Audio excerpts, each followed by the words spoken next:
I've been a massive fan of Lego and Star Wars since I was very young. There's lightsabers, there's spaceships, there's weird aliens. It was just a privilege to be able to work on the game. It's just a franchise that spans all generations. I'm gonna make the jump to light speed.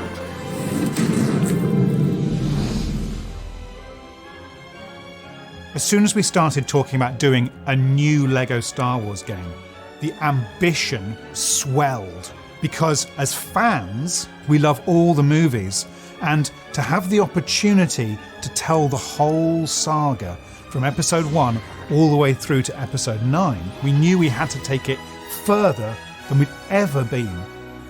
We started off by having regular meetings with Lego and Lucasfilm, discussing just everything about the visual design of Star Wars, what makes a Star Wars game, how we might integrate Lego into this game. They gave us access to all of their libraries, which was the greatest thing to be able to dig into. The storytelling throughout Lego Star Wars is incredible and filled with jokes and funny moments, because in a Lego game, we have freedom. You can use the humour and we can spin it. So Han Solo is still being Han Solo, but he might have a banana instead of a blaster or something like that. We knew we needed to refresh the game and get something that felt familiar but reinvented.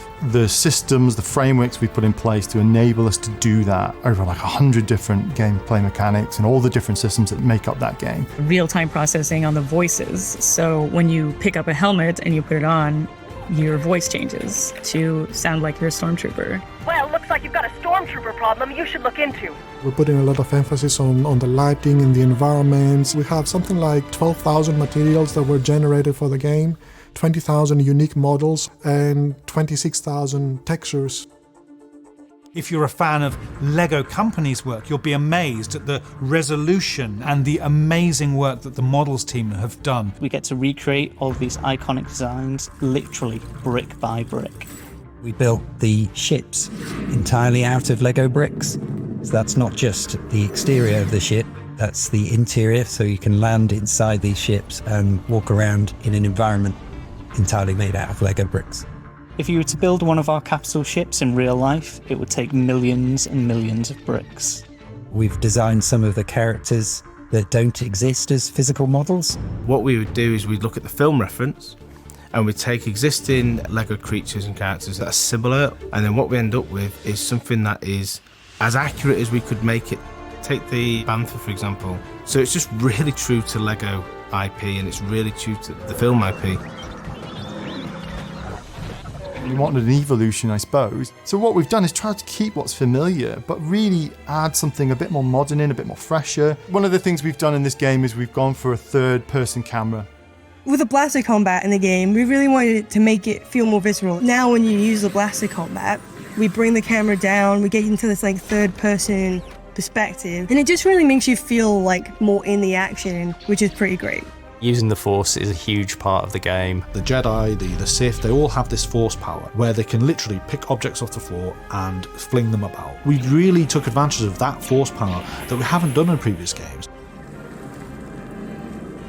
You can fly into space and there's like just interactions that will happen. Giant ships like a Star Destroyer coming in. You can try and fight it and you can defeat it and you can capture it and take it over. I think when we're making these games, we think about the fans a lot. So there's a few Easter eggs in this game, some stuff that we're really excited to get in. You can switch all the weapons so that it's mouth noises. So you can be like, zhuang zhuang, woo woo, pew pew. Pew, pew, pew, pew, pew. And of course, you might have heard of a little thing called Mumble Mode. So Mumble Mode is basically how the old Star Wars games were. We had to rely on animation, expression, and these sort of mumbles that mimicked the speech. It goes... Huh?